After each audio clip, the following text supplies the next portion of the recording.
Hi மக்களே, இன்னைக்கு நம்ம என்ன வீடியோ பார்க்க போறோம் அப்படின்னா, இன்னைக்கு வந்து வெயிலுக்கு இதமா வந்து நம்ம என்ன குடிக்க போறோம்?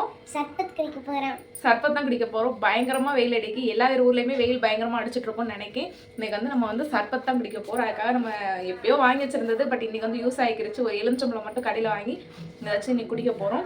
ஆல்ரெடி போட்டு முடிச்சாச்சு. வீடியோ எடுக்கணும் அப்படின்ற ஐடியாலாம் இல்லை. இப்போ திடீர்னு நம்மளுக்கு தோணுனதுனால இப்போ நம்ம வீடியோ எடுப்போம். சர்பத் தான் குடிக்க போறோம். நானும் அச்சிதாவும் சேர்ந்து குடிக்க போறேன். என்னாச்சு? ரொம்ப நாள் ஆயிடுச்சு சர்பத்லாம் குடிச்சு. நீங்கள் வந்து வெயில் காலத்தில் என்னென்ன குடிப்பீங்க அப்படின்றது கீழே கமெண்டில் சொல்லுங்கள். சில பேருக்கு ரோஸ் மில்க்கு, பாதாம் இந்த மாதிரி நிறைய பிடிக்கும். நம்மளுக்கு இது பிடிக்கும் அப்படிலாம் நான் சொல்லலை. இன்றைக்கி அச்சிதா ஆசைப்பட்ட, அதனால் இன்றைக்கி அம்மா வந்து சர்பத் போடலாம் அப்படின்ட்டு போட்டாங்க. சரி, உங்களுக்கு சர்பத் பிடிக்குமா என்னன்றது கீழே கமெண்ட் பாக்ஸில் கமெண்ட் பண்ணிட்டு போங்க. பாய்.